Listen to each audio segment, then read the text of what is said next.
Mas o que é um conceito em relação à etimologia? Etimologia é a lógica do ethos, não é? Ethos, que seria o signo em si, o conjunto de signos que formam a palavra, um nome. O nome ele tem uma lógica, né? Ele tem um formato geométrico composto por letras que expressam um conjunto de signos, um conjunto de formas, uma imagem. Então, ao pronunciar um nome, ou ao ler um nome, ou ao escrever um nome, eu estou então tecendo uma imagem. E essa imagem então tem uma lógica, certo? Essa lógica por trás da imagem é a etimologia. Então, o estudo etimológico das palavras se trata do estudo dessa lógica por trás dessas imagens que são invocadas pelas palavras. Porque as próprias palavras são em si signos, são imagens, não é? O A é um signo, o B é outro signo, o C é outro signo. E conforme a gente combina esses signos, esses diferentes elementos, nós formamos diferentes imagens, que possuem diferentes lógicas. Diferentes formas de combinação produzem diferentes lógicas, diferentes sentidos.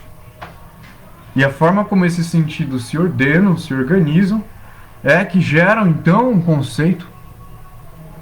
Conceito que é então um conjunto lógico de signos, ou seja, um conceito em si é um produto da etimologia.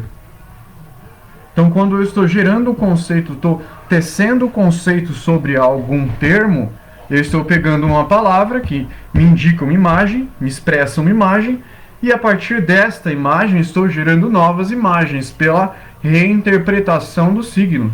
Então eu estou usando mais palavras para explicar esta palavra em específico.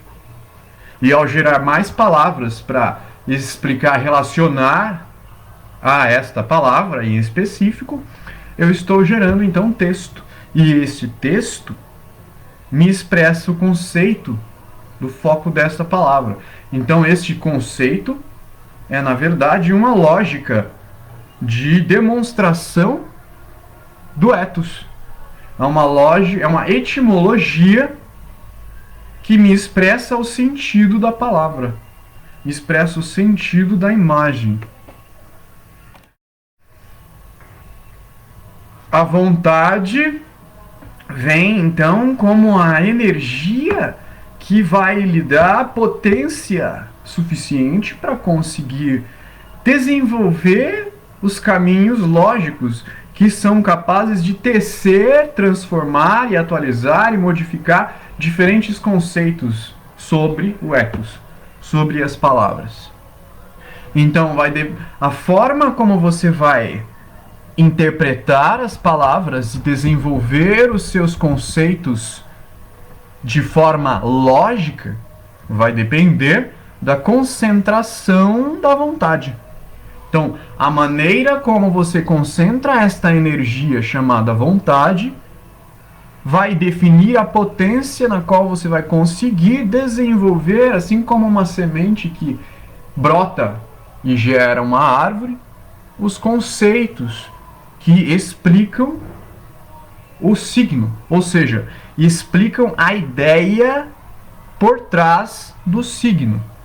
Esta ideia por trás do signo é o ideal abstrato por trás do signo, que é sensível.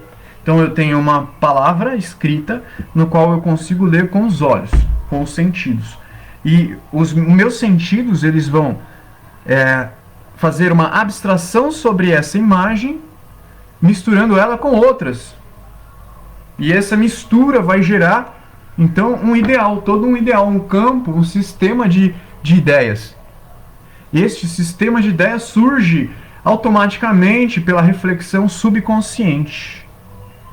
E esse sistema de ideias é, então, um sistema arquetípico por trás do plano sensível. É o que Platão chamava de plano das ideias. Então, dependendo do grau de concentração da vontade, eu consigo desenvolver o ethos, consigo desenvolver as palavras. E elas são como sementes, e pelo desenvolvimento dessas palavras eu tenho uma correlação entre elas, uma interligação entre essas palavras que representam ideias. E a interligação entre essas ideias me geram ideais.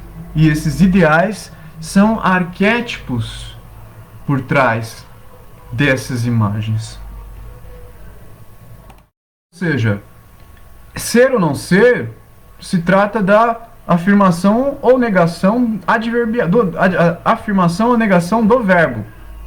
Então, se é ou não é uma questão de dizer, de palavra, de ethos. Ou seja, Deus é um ethos. Deus é uma imagem.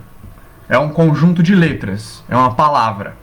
Esta palavra, ela vai ser interpretada de diferentes maneiras por diferentes pessoas, porque essas pessoas vão concentrar diferentes graus de vontade, podendo criar, então, diferentes correlações entre a palavra Deus e as outras ideias, gerando, então, diferentes ideais, diferentes conceitos sobre aquilo que chamamos de Deus. Mas, assim como qualquer outra palavra, o que estamos nos referindo de fato são sentimentos. Então, próprio Deus que falamos se trata da vontade, no qual eu me refiro nos áudios anteriores.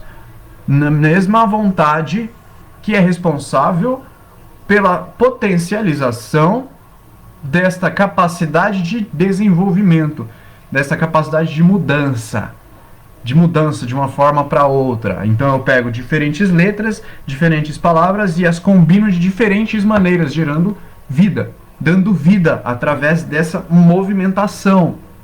E essa vida se trata de sentimento. Assim como a energia que vem do sol e alimenta as plantas, faz com que as plantas cresçam e se desenvolvam. Então essa energia que vem do sol alimenta as plantas e faz com que elas cresçam é a energia da vontade. É a concentração da vontade. É uma das formas pela qual eu consigo interpretar a Deus. Porque Deus é, na verdade, um conceito que simplifica todas as palavras, todas as letras. Por exemplo, o nome de Deus para os judeus e os cristãos é Jeová, Yahvé. Esse Yahvé é um tetragrama que representa em si de forma sintética todo o alfabeto. Então, através dessas 4 letras e seus sentidos numéricos, você consegue então fatorar todo o alfabeto a partir dela. Ou seja, é uma síntese de toda a linguagem que é responsável pela ordenação dessa energia que chamamos de vontade. Essa ordenação que é feita através da forma como nós relacionamos as ideias, da forma como nós relacionamos as palavras, relacionamos as letras. Então nós temos diferentes palavras, diferentes ideias, diferentes sentidos, diferentes conexões, diferentes formas, mas todas elas estão expressando, demonstrando a mesma coisa, de diferentes maneiras. Ou seja, é sempre uma história sendo contada. Tanto a Bíblia, quanto o Bhagavad Gita, quanto o Alcorão, quanto o Gibi do Batman. Tudo isso, até mesmo as nossas memórias, são histórias que estão sendo contadas pela consciência em reflexão. Então se trata do ser em racionalização. Se trata da vida racionalizando a si mesma, pensando a si mesma e transformando a si mesma.